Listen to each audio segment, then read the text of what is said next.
are now listening to the War Report Podcast Network. What is everybody? Welcome back to the College Loop Podcast, episode 170 of the College Loop Podcast. I'm John Larck, @boytank on Twitter, and I'm here joined by Mr. John Conley, John Lee himself. John, how you doing, buddy? I'm doing good, man. I'm excited to be here, filling in for Mr. Tar here. I love getting to pop in here and chat with you boys about good old Barn athletics. For a guy who does not follow Auburn as close as the rest of us do, but an honorary Auburn fan, if you will, Georgia Southern alum, Mr. John Conley. And we got people in the chat already. Chris Cosby feeling very loopy this evening. And what's up, James? How you doing, man? And just to get right into Auburn football, spring practice starts on Tuesday. And that's going to be the first day. And that's going to be the first day. You're going to have 3 days of this week, and then the rest of the weeks up until April 6th.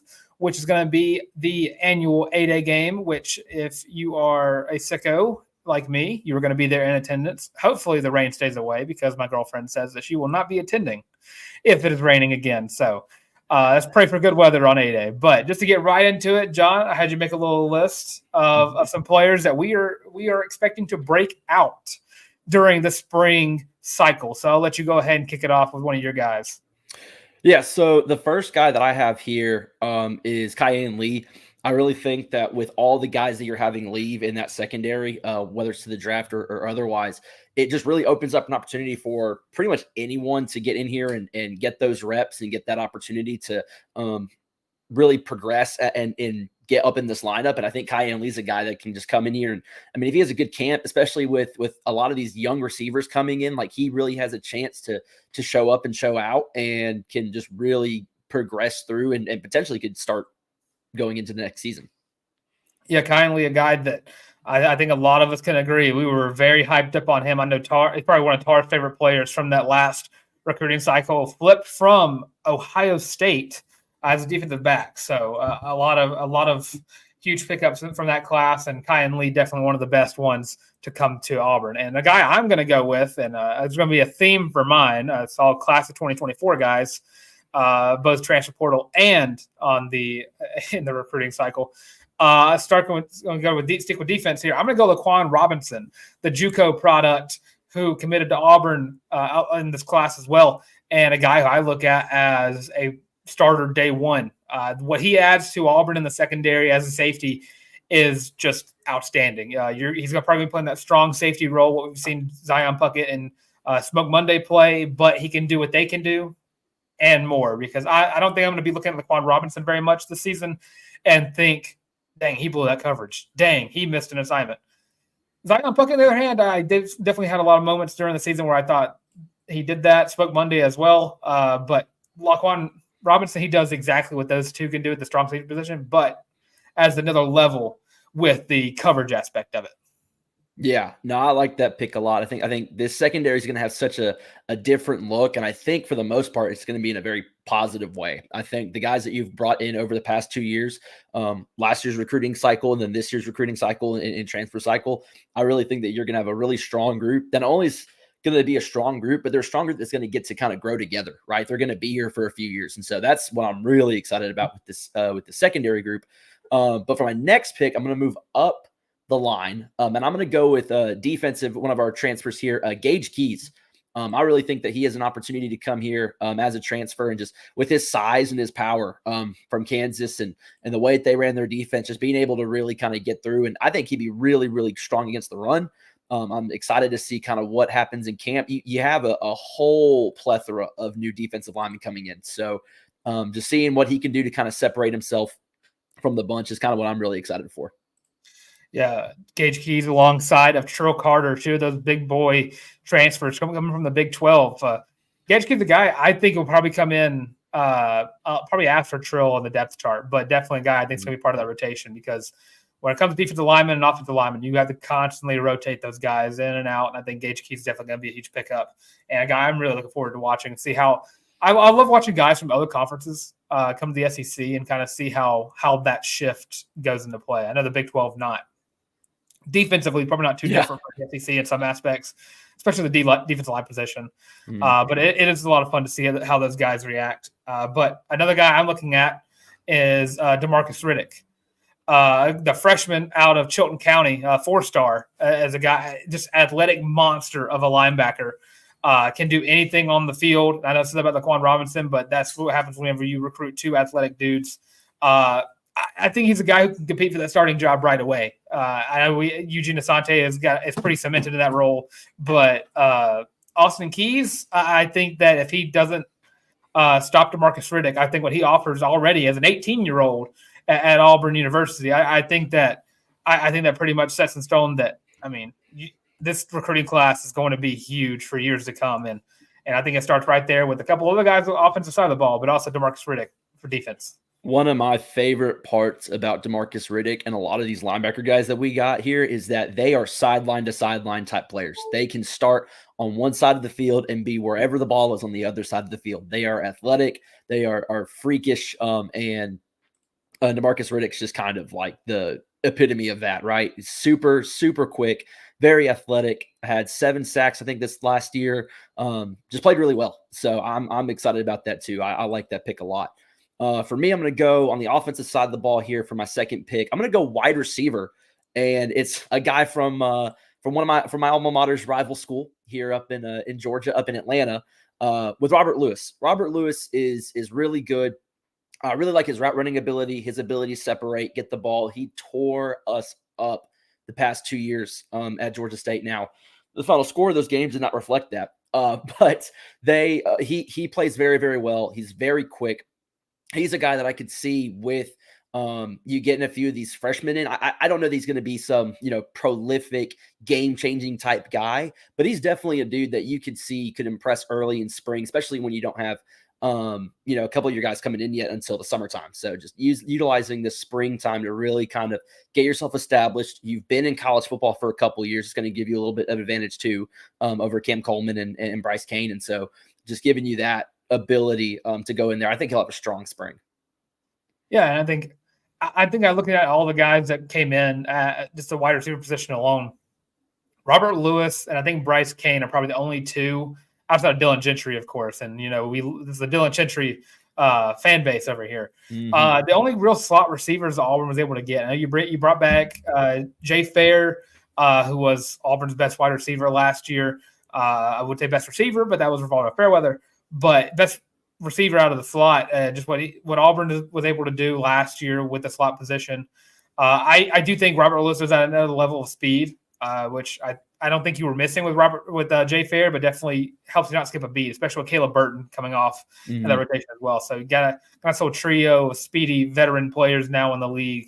So it's going to be a lot of fun. But moving out to the outside of Robert Lewis, I'm going to stick with my nice little pattern I got going on here. Cam Coleman is a guy I am really looking forward to seeing. I think I'm not alone in saying that because I can probably count an entire fan base.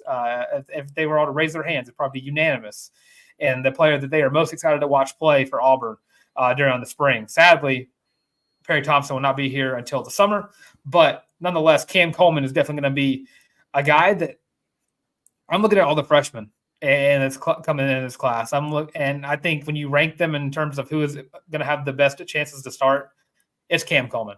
It is 100% Cam Coleman. You're getting a talented, one of the most talented wide receivers from the last year's group. I think he was the number 2 overall wide receiver in class 2024, which is absolutely ridiculous and for Auburn to pick up because that's never happened in my time alive watching Auburn football.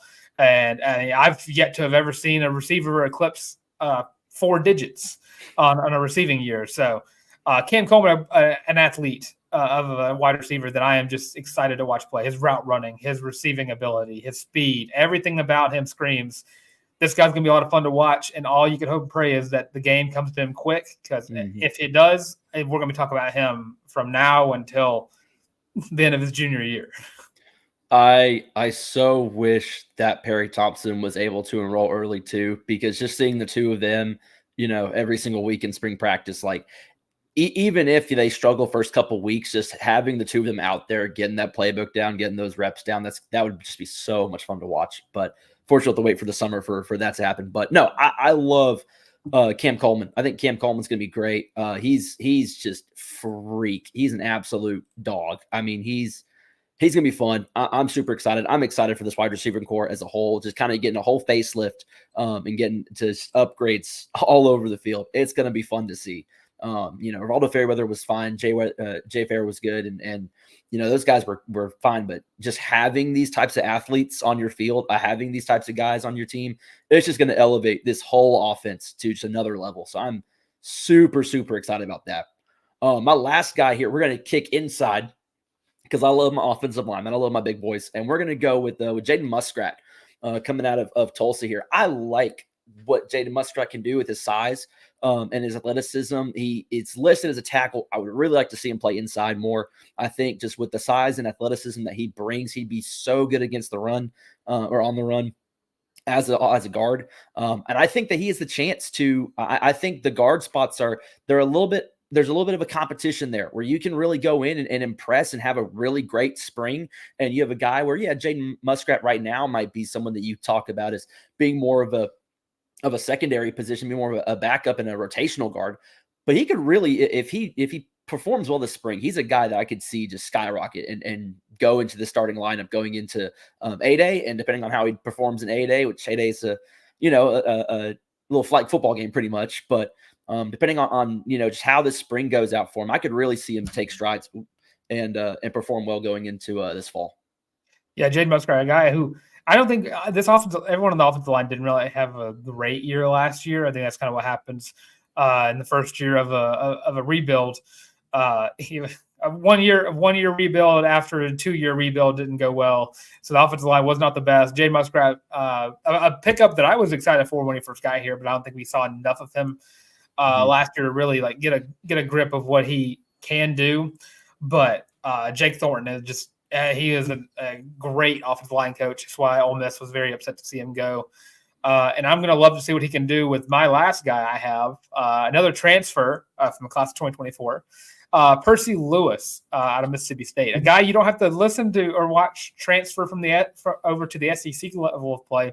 He's already been here. He is already a guy who can meet that level, and he's been at the top of the level of his position. He is a all SEC honor roll or all SEC honors last year, and a guy who's probably if he does not come in day one of spring practice as the starting right tackle, left tackle, there's something up really, because this guy has got the potential, and I'm not going to say it because the last time I said this exact statement, Gunnar Britton did not work out so well. But definitely could be a top tackle that Auburn has seen since in a hot minute. The size, the power, the speed that you get from a guy his size, just off the charts. So look at a guy you have anchored down. You have Connor Lew in the middle, a guy who's now going his true sophomore year, who honestly, if you were to rank the centers in college football, I'm sure the true sophomore and Connor Lew would probably be up there in the top bare minimum.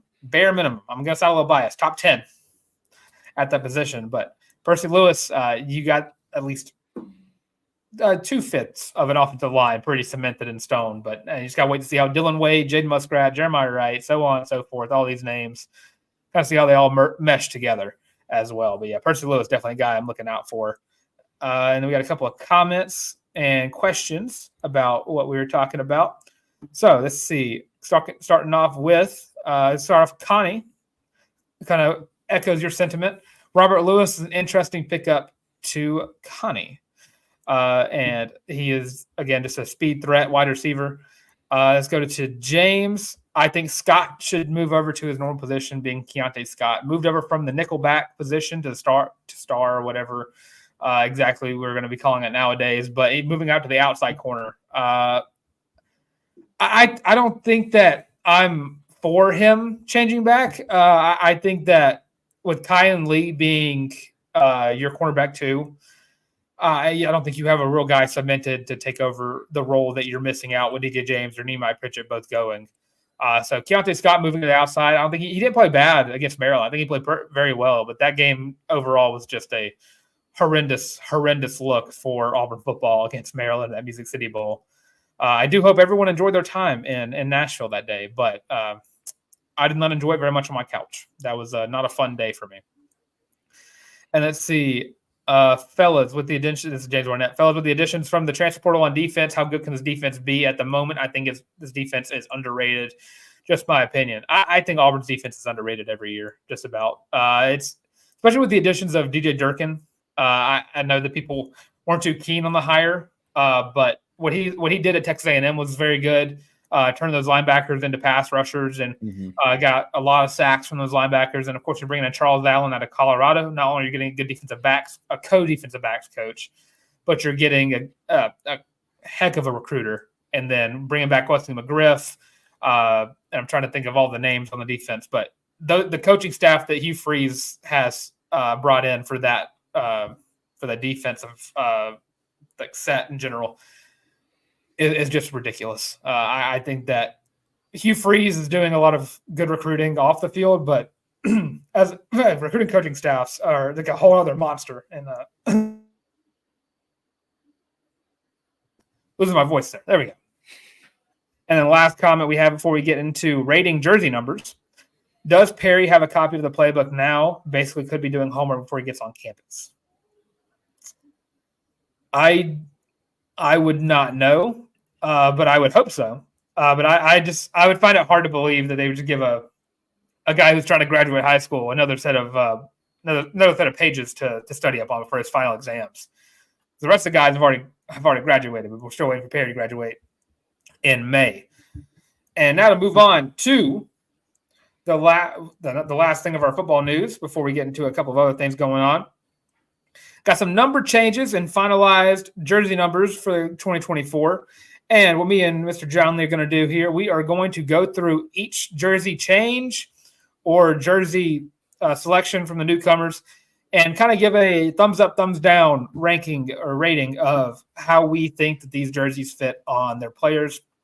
I think I said based on what position, how rare the number is, and a few other things around there, just how it fits the player that it's got going on, especially and the hype. That one also took into place. All right, so going with the guys who coming back from last year who are playing this year, we have Kyan Lee, a guy who was wearing number 3 last year and is now switching to number 4, Mr. DJ James's number. Yeah, I'm going to give that a thumbs up. I like the trend of DBs wearing single digits. I really like it. I'm a very traditionalist guy when it comes to jersey numbers. And so, we talked about this on the before the program started here. I can't stand when like linebackers wear numbers in like the 20s and 30s. That's just me personally. So I might see a few thumbs down here, but I'm going to give a thumbs up for Kyan Lee. Yeah, I'm definitely going to be unanimous on that one. I love single digits on defensive backs and skill position players. And 4, definitely a great number. If you're an Auburn Tiger, DJ James wore that number. Tank Bigsby wore that number. So on and so forth. Very good number to wear for Auburn Tigers. Now going into another guy who's going into his sophomore year, Terrence Love at the safety position, switching from 16 to number 5. Yeah, I think it's going to be another thumbs up. I really like that. I like having I think that 4 and 5 is going to be a really fun little duo to see on TV. So I'm excited about that. So I'm going to give a good thumbs up. Yeah, as we know, the same reasons as before. Number 5 going to be a thumbs up. 5 out of 5 on changing your number to a single digit. Last 2 guys, all of them defensive backs, by the way. Mm-hmm. Cornerback Tyler Scott, a guy who was a little bit further down on the rotation in the rotation. Didn't really get a lot of playing time last year, but switching his number is switched already. This is his 3rd time switching it as a guy who's pretty new to the program. He was 31. He was 27. Now he's going to be 14. He should stick with 27. I'm gonna thumbs down this one. Yeah, I don't know. Single digits are awesome. Double digit, like tens and teens, only works with some positions. I don't think defensive back really works with a 14. No. But yeah, it's gonna be my first thumbs down. And then lastly, on the number changes, Caleb Wooden, previously wearing number 12, switched to number 21. Just did a little mirror image of what number he wore. Yep, and he flipped the 1-2 to a 2-1, and that flips it from a thumbs down to a thumbs up for me. I completely agree. I love the number 21. A lot of my favorite Auburn players have worn one of the numbers before. Let's see. You want to do freshmen or transfers first? We can do freshmen. We'll go freshmen. All right, freshmen. Starting off with Laquan Robinson, a guy who I am extremely high on going into this year, wearing number 3. Yeah, we'll go thumbs up. I'm gonna give that 2 thumbs up because he's one of my favorite player in this class, one of them, and wearing number 3 is awesome. And then we got Bryce Kane, a 4-star wide receiver, part of that Freeze 5. One of the I think 3 wide receivers that picked their number on this list that are already on campus. Bryce Kane wearing number 6. I don't hate it. I prefer to see 6 on either like a edge linebacker or a quarterback, but I can rock with 6 for wide receiver, so I can give it a thumbs up. Yeah, I'm gonna give it a thumbs up as well. I'm trying to think of all the 6 numbers I can remember. I think Javarius Johnson was the last wide receiver, wear number 6, and that was the last year. So I think with the same level of playing style, I think he's about the same height, same speed, probably faster than Javarius Johnson, but speedy threat, wide receiver. Bryce Kane number 6, I'm gonna give it a thumbs up. And now going to the 5-star wide receiver in Central Phoenix City alum, Cam Coleman, rocking his high school number at number 8. And that was my number that I played with growing up. So that's 2 thumbs up for me. I'm also giving it 2 thumbs up. I need all the hype in the world for the guys who I have since picked to be breakout players in 2024.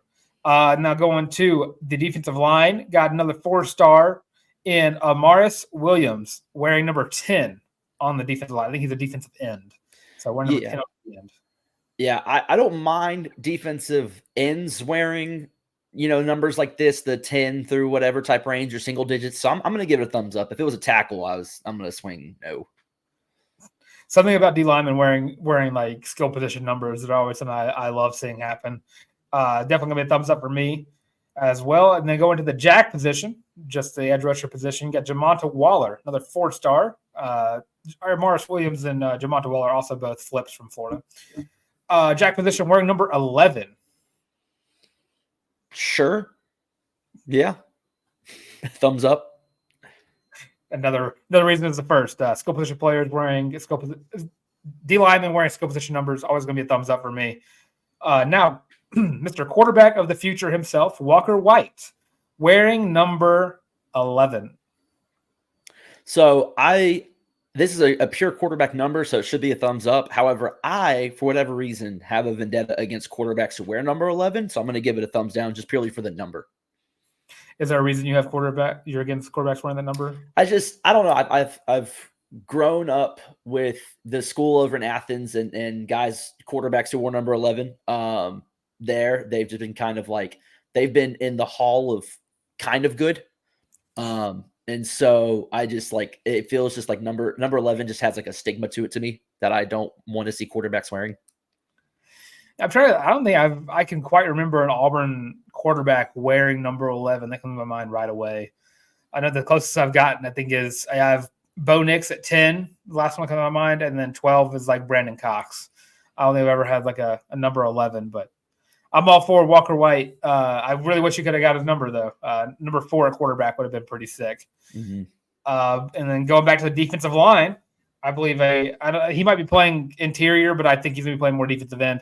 TJ Lindsey from IMG Academy, rocking number 13. Thumbs down.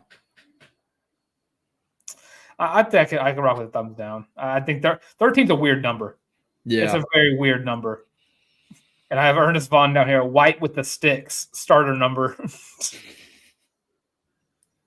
All right, and then keeping it on the defense side of the ball, the guy who is going to be, and I'm going to go ahead and put this out there, he's going to be my user in College Football 25, EA College Football 25, is DeMarcus Riddick, wearing number 16 as a linebacker.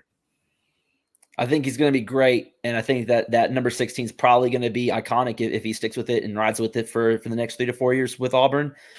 But I do not like that number on a linebacker, so I'm going to go thumbs down. I'm going to give it 2 thumbs up for that one. That is the guy I'm riding high with, and that number's going to be very sick whenever he breaks the all-type Auburn interceptions in a career mode on my dynasty with Auburn football. So DeMarcus Riddick, 16, thumbs up from me. Caleb Harris out of Thompson, 3-star safety, rocking number 18. No, that's a thumbs down. Is there a reason for 18? That's just that I don't want that on a safety. That just doesn't look right. I can just picture it. I can see it. Just not in the backfield. Not in the secondary. Yeah, I'll stick with it. I think I agree. I think 18 works as a corner. I don't know if it works as a safety. I know we've had a couple of guys where 18 at corner and it looked pretty good, nice, but safety is kind of a weird one. Then you got a guy coming out of Florida, Kinsley Foston, safety, wearing number 28. I can rock with that. I can rock 28. I'll give that a thumbs up. I'll stick with you on that one as well. Now we're going to get to the positions that you were very vocal about these before we started the show. You have Joe Phillips, the linebacker out of, I'm getting it wrong, I think Booker T. Washington, rank number 31. I'm just going to go ahead. Our next two are going to be linebackers. They're both going to be thumbs down for me. Just straightforward. And I will go against you on that one. Thumbs up for 31 for Joe Phillips. And then you have DJ Barber, no linebacker, wearing 33. And I believe that's a thumbs down for you as well. Yeah, we're gonna go thumbs down for that. I would say I think 33 does work a lot better for certain positions. It does.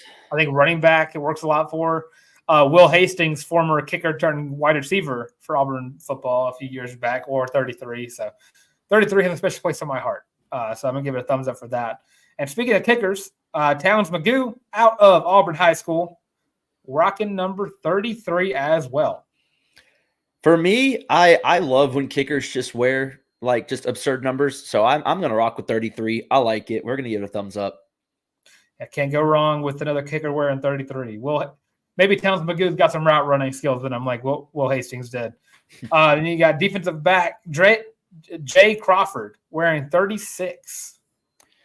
I like 36 on a safety. I don't like it on much of a corner. So I'm going to have like a thumb in the middle, kind of, depending on what he plays more throughout the course of his career in Auburn.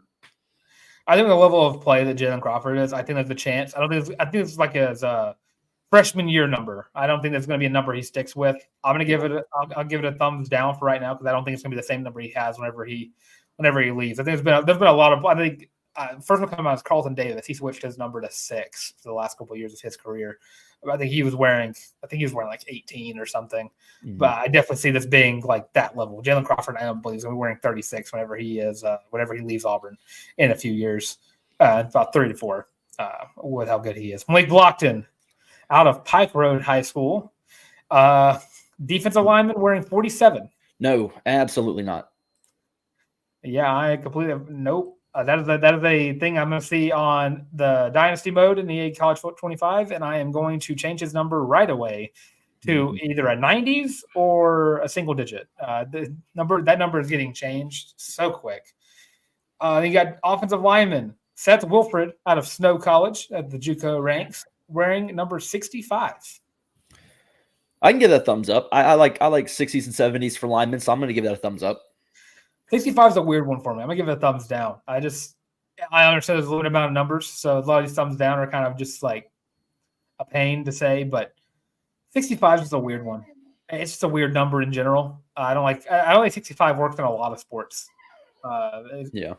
So I'm going to give 65 a thumbs down, but Favor Edwin, offensive lineman, we're rocking number 70. I will give a thumbs up to.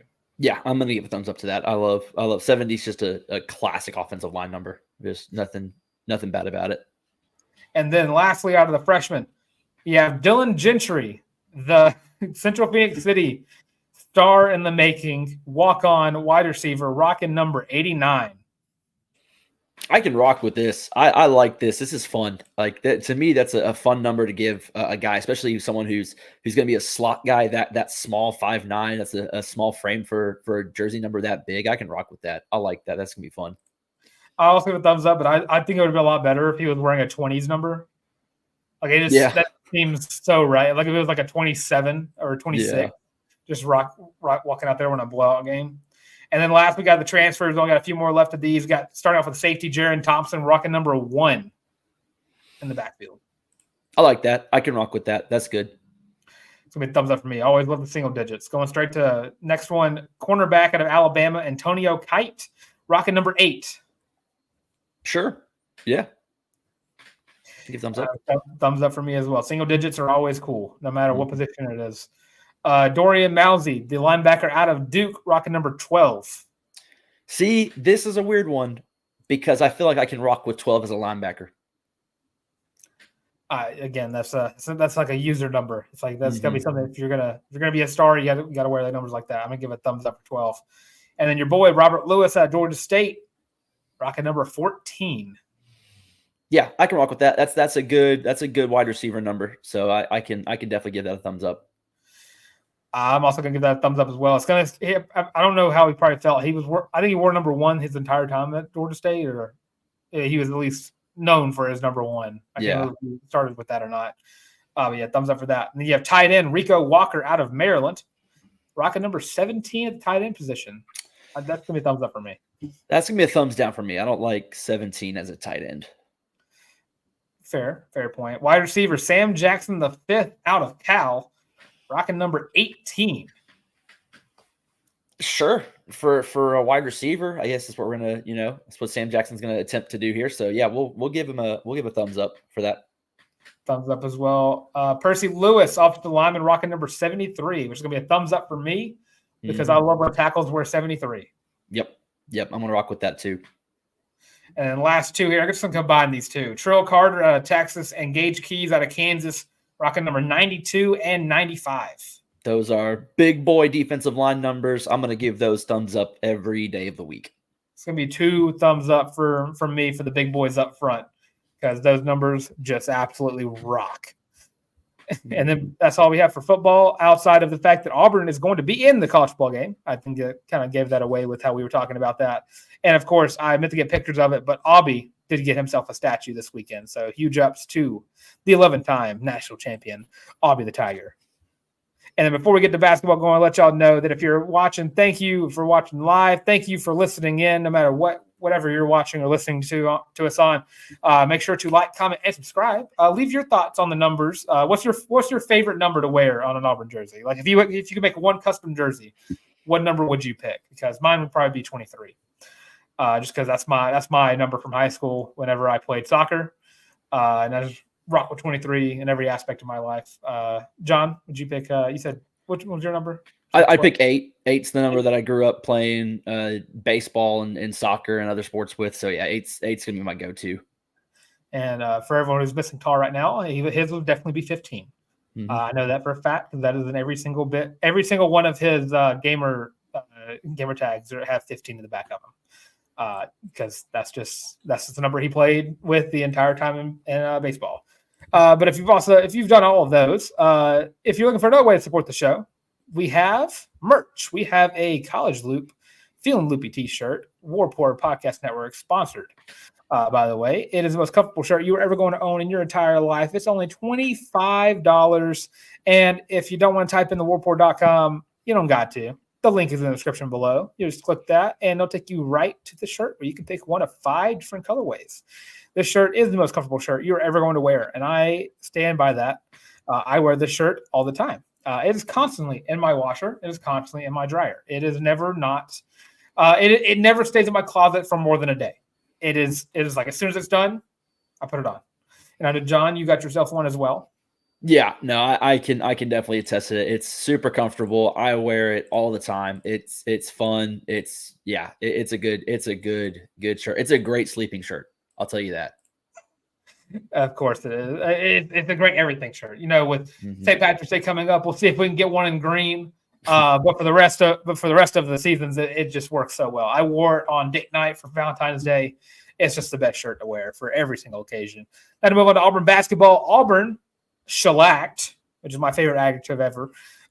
Georgia last night, 97-76, behind the likes of 25 points, a career night for one Chad Baker-Mazara, who just played out of his mind. Auburn's first game without Jaylin Williams turned into a blowout for Auburn, and they got every single bit of production that they were going to miss with Jaylin Williams from Chaney Johnson, from Chad, from Aiden Holloway, and from a lot of guys who were able to step up last night.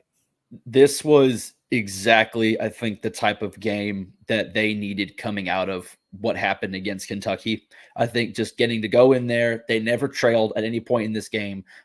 Chad Baker-Mazara came in, had a fire. Chaney Johnson, I think my favorite part about this was you lose a guy like Jay Will, you have to figure out, can a guy like Chaney Johnson come up and answer the call? And he did. He 100% did. So there's nothing about this win that I can take away as a negative, really, other than they kind of got some in foul trouble early with Janai and Denver Jones and some others. But Aiden Holloway, played well, was cooking, and his first game coming back from getting benched for the past 6-7 games or so. So it was just this was the type of game and type of win that this team and Bruce Pearl really needed, just to kind of say, hey, what happened last week's in the past. Let's get right. Let's move forward. Yeah, and you bring up Aiden Holloway, you cannot mention him enough. After I can attest, I was one of these people, a bunch of people who were doubting his ability to play this year. I definitely thought it was going to be a year that Aiden Holloway was going to look back at and be like, I was going to need that sophomore year. I'm going to step up and I'm going to go to the draft after my sophomore year. But he looked like the Aiden Holloway of early on in the season. 5 for 8 from the 3-point line. That is absolutely ridiculous. And I was going to bring up Chris Causey's comment real quick. What a basketball game. This team definitely stepped up in Jaylin's absence. I mean, this team did that and more. This is one of the best games of team basketball I've seen from this team in a hot minute. 16 assists from this team. You got that from Aiden. You got that from Chad. You got it from Katie Johnson. You got it from Dylan Cardwell. You got it from Janai. You got it from every single player on this team. You missed Jaylin Williams, but you picked it up and you just looked like the best. I did one of the best teams I've seen Auburn put on the court in a hot minute. And when Jay Will gets back, I don't know if it's going to be against Tennessee this week, which top 5 opponent in a little bit, just on Wednesday. And we'll have a full breakdown of that on the Tuesday show. But I think you got to rock with the same 5. And even if Jalen's back, then of course you got to put him in. You got to get Chaney off the bench right away. Mm-hmm. I don't think you can keep Chaney Johnson minutes away from him. I don't think the Chaney Johnson. I've been waiting for so long. How many games are we in now? 27. I've been waiting 27 games to watch Chaney Johnson have a breakout performance like this, and he did that. 16 points, 4 rebounds, shot 6 for 9 from the field, 3 for 4 from the free throw line, and of course he was one of 5 Tigers to get in the foul trouble, which I would say Janai Broom and Dylan Cardwell both went into the halftime with three fouls and did not commit a single one in the entire second half, which I thought was going to be a detriment to Auburn whenever I heard that. But they turned it around, and I mean the officiating wasn't the best. I don't like blaming officiating, but since Auburn won, I will say it was terrible. It was god awful. There's terrible calls. But Auburn surpassed that, but Tennessee's up next. Yeah, and hopefully Jay Will can get right. I know I saw some things that he was walking, he was putting weight, on his legs, so hopefully he'll be good to go. Obviously though, if he's not 100% and you feel that he could hurt it again and more during Tennessee, like obviously you want to beat Tennessee, but there's such a larger picture you have to focus on ahead of time. So if Jay Will can play, cool. If not, don't freak out. You still have a lot more of this season left to go. Yeah, Auburn sitting there tied for, I believe, 3rd in the SEC, trying to win that regular season title. And to do that, you have to win out, and that means beating number 5 Tennessee and Knoxville. So, yeah, it's going to be a huge, huge barricade to overcome for Auburn in the next coming days because Knoxville is not a place you want to play a very good Tennessee team at. Not really a place you want to play any kind of Tennessee team at, especially under Rick Barnes. But if this team can stick like this the rest of the season, if Jay Will comes back and this team still does not skip a beat, even though I'll say it, Georgia, not the best basketball team in the world. I don't even think they're top 9 in the SEC. You're looking at a team that's playing at their highest level of basketball right before the tournament starts, both the SEC and March. If Jay Will comes back and this team keeps playing this hot, if Aiden Holloway is finally polished and ready to play as a freshman, this team could be dangerous. But yeah, you got to keep the consistency up, which Very, very hard to do this year for Auburn basketball because we've had our highs and they have had their lows. So, yeah. And another team who played 2 games this week, Auburn women's hoops, took LSU down to the wire, who only lost 71-66 in Baton Rouge. Scott Grayson put up 28 points against the Bayou Bengals, but could not overcome the likes of this very, very good LSU team, who I believe has been playing some of their top level basketball as well. But Auburn came into this game as a 20-point underdog, only lost by 5 points. Yeah, I think this game was an impressive showing of just the progress that this team has made just kind of throughout the season. And then we're going to talk about it in what happened today. That was just absolutely nuts. But honestly, Scott Grayson had a great game today, last week against, or was it Saturday against LSU? Thursday against LSU. The big thing for them is they struggled getting boards. They struggled getting rebounds throughout the game. And then they allowed LSU to get to the line too much. They allowed them to get to the free throw line, and they outshot them in free throws. And anytime you allow a team just to get free points from free throws, and a lot of them, that more times than not, it's going to be the downfall and kind of the reason why you get away from this game. Yeah, and just looking at the box score there, LSU 42 rebounds against Auburn's 28. Definitely got affected by the size of LSU. LSU definitely a very tall team, especially with Angel Reese being one of the top players in the sport. And I think Angel Reese is like 6'2", which is massive for the sport. And Auburn hung in there the entire time, and then turned around and today took on Texas A&M, a team that's higher up in the SEC rankings than Auburn is right now, and beat them by 16 points and spoiled the return to Aisha Coulibaly into Neville Arena. And it was just this game was awesome. And you talk about Auburn not being able to get rebounded against LSU, out-rebounded Texas A&M by 11. It forced 29 turnovers and just an outright defensive showcase for Coach Jay and company. My favorite thing about this was watching the first half and seeing Jemiah Mingo Young just go insane, absolutely insane. It was crazy just watching as it was unfolding, seeing them, because they got down early. They got down early. They had some turnover problems of their own, and then something just clicked and it just turned, and they were on fire the whole rest of the way. So it was so fun to see. That is the type of game you want to see from this team. And really their philosophy of hey, we're gonna get more turnovers than you. We're gonna play strong defense. And the big thing for them is not just getting the turnovers, but capitalizing and getting points. That's where you really start to see this Auburn women's team shine. So that was a really, really fun outing. Yeah, a huge step up for Scott Grayson, who didn't have the best night scoring. Averages 18 a game, but only got 9, but she turned around and she helped with the rebounding side of it. She got 7 rebounds. She had 2 assists. She had 2 steals. And just this game just shows how good defensively this team is and how dangerous they can be later on. Because I will say it, this team only lost by 20 points to South Carolina, which sounds like a lot, but South Carolina is would probably hang in with a lot of men's college basketball teams just because that's how good South Carolina is. Mm-hmm.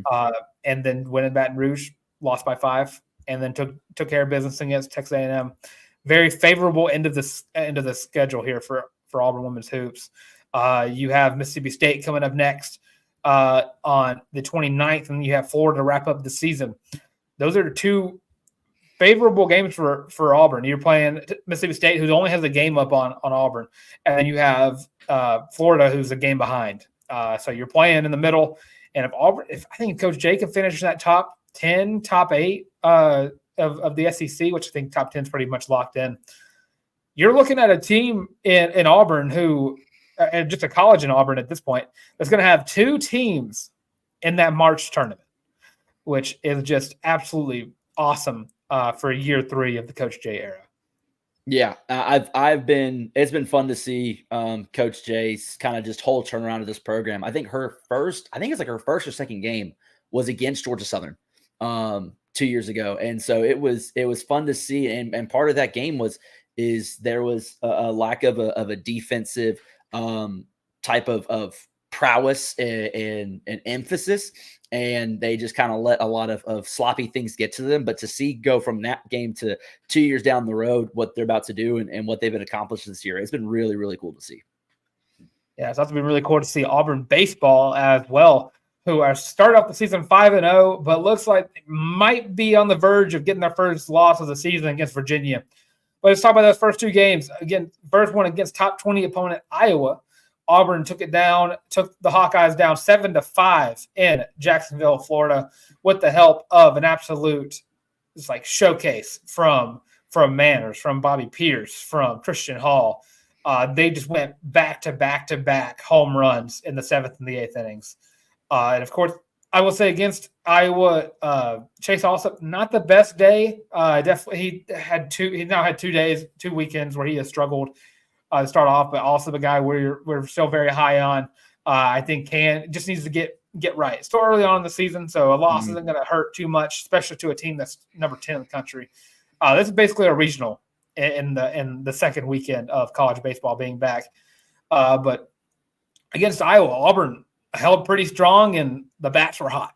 Yeah. And early on, start of the year, you hope that all your pitchers are good to go. They're ready, that they can get to the speed, but sometimes it just takes a little bit. And so for your pitchers to hold in and do what they did was good, but then for the batters to come in, and they came in, they've been swinging, they've been hot.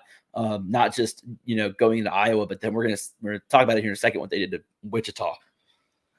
Yeah, they handed it to Wichita State 19-8. Didn't even need the 8th or the 9th inning for this one, as Auburn took care of business and beat them by 11. This started off early. Cooper McMurray, second at bat, or not second at bat, but I want to say fourth at bat, grand slam in the first. And then Chris Stanfield scored on a balk. Bobby Pierce, and I got to be honest, I know baseball pretty well. I still don't understand a balk very well. That is just my downfall of sports. Then you just homers, and Auburn just would not let up until the very end. You had Jogo playing his heart out, as he always does. Let up 3 runs, but in a game like that, I can kind of look past it. But it's all around, this game was probably the hottest bats have been this year, and we're only 7 games in now. Yeah, the best part about this game is while Wichita was still able to get runs, it was, hey, they had some response. How are you going to answer back? And they answered back, in double. And so that was just kind of the best part was, the pitching, let it slip away. And at some point when you're up by so much, you're not giving them, your top speed and throwing your arm out for it. And so it was just good to see that. I think like in the third inning, they got some runs up. Yeah, they got a home run. They got 3 runs. And so just how do you respond to that? Well, we're just going to keep tacking on more runs, and we're just going to keep just, putting you in more and more of a hole. Yeah, and right now, Auburn down 6-4 on top of the 9th of the Jacksonville Baseball Classic Championship. I know the winning team gets a belt. Auburn currently up at the plate. Virginia currently up at the plate with Tanner Bauman on the mound. Already got 2 outs, hoping to get that last one. And then now it's going to be all up to Cooper Weiss, Ike Irish, and Bobby Pierce, who are the next 3 up to get Auburn back on top of that game. And I got to be honest with you, I do not like extra innings. So let's not keep your boy the Tank up until midnight again for a baseball game. Let's not do that. But if that game ends before the show is up, we will let you know about it. Auburn softball in their Plainsman Invite this weekend. Longwood had to leave early due to something that happened within their program. They had to leave a little early. I don't think anything's been really specified on what that was, but they still played 4 games. They played against Southeast Missouri State and Northern Iowa in back-to-back games. Took on SEMO on the first game and ruled them in 5, 8-0. Shelby Lowe getting her second win of the year. Auburn just did not let up at all. Annabelle Wedra, Mrs. Do It herself, got a home run and a couple of pitches in as well. Auburn just looked great in that first game, but that second one, Auburn lost to Northern Iowa 4-2. Maddie Penta getting a loss. Just a horrific 4th inning for Auburn, and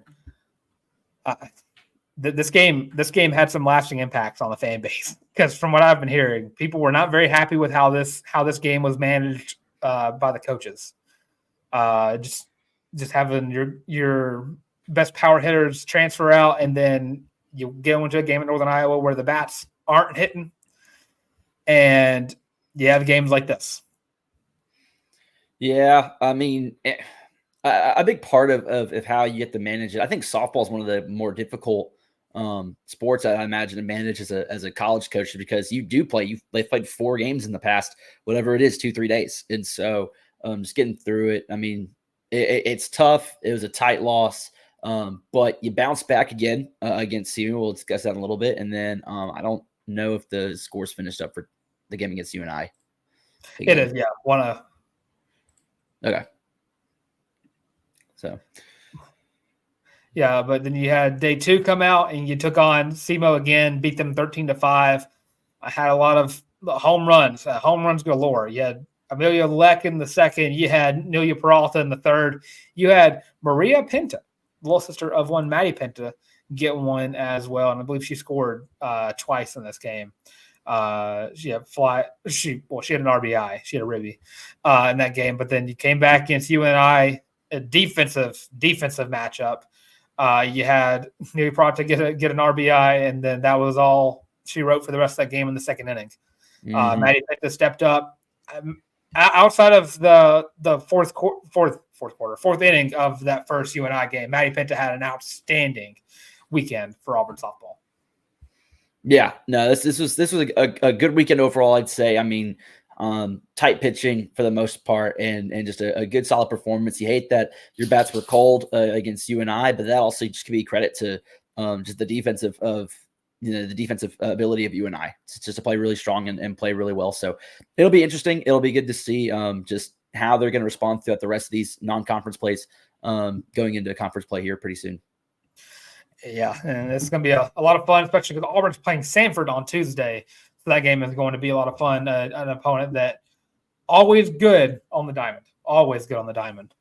And then last bit, because I believe this game is going to go past the Virginia guys, going to go past the show. So if you're following on the social medias, we'll definitely have a final score graphic go up for that game and the entire of the JAX Baseball Classic. Auburn Gymnastics, the last home meet of the season on senior night, on Breast Cancer Awareness Night.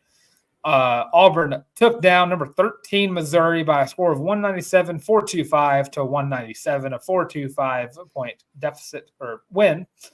Cassie Stevens doing what Cassie Stevens does best, scoring 9 nines, winning the all around. A lot of season highs all around the place. Sarah Hubbard got one on the vault. Sophia, it was just Auburn shellacking, if you will. I will use that word every single time I'm able to. Auburn just do what they do best, kicking butt on the mats. This is the last home meet, so going to get ready for the last few that Auburn will have for the SEC championships and, of course, nationals. If this is a team that, if they can just play all 4 aspects of the meet at the high levels they can, this is a dangerous team. We've seen several outings this year where Auburn had it, but then just something happened in the later stages, or they started off too slow, and it was just the vault didn't start off right, so they ended up losing because they couldn't get the scores up from the vault. So overall, great performance on senior night. Definitely a group of seniors that have earned the recognition, especially Cassie Stevens, Araya Brush, and so many of those girls just are so talented. Yeah, no, that was a great way to send off your home career here at Neville Arena and here at Auburn. So it'll be fun to see what they do the next few meets on the road, and then how that's going to go into nationals play. Yes, it will, and that will do it for the show. As it looks like Cooper Weiss went up and is on first base. I'm trying to figure out who. There was one out. Let's see. I did not see who it was. But yeah, that'll do it for the show tonight. If you are following on the social medias, you will see the final score graphics go up for the Jacksonville Baseball Classic. So go follow on there. John, let everybody know they can find you on social media. You guys can find me at JohnLee49 on all of my social media platforms, X, Instagram, whatever it may be. You can find me on there. Hang out. Let's chat. Let's DM. If you have a take you want to come at me for, go for it. I'm all for discussion. I'm all for telling people that they're wrong. So we can rock with it and roll with it.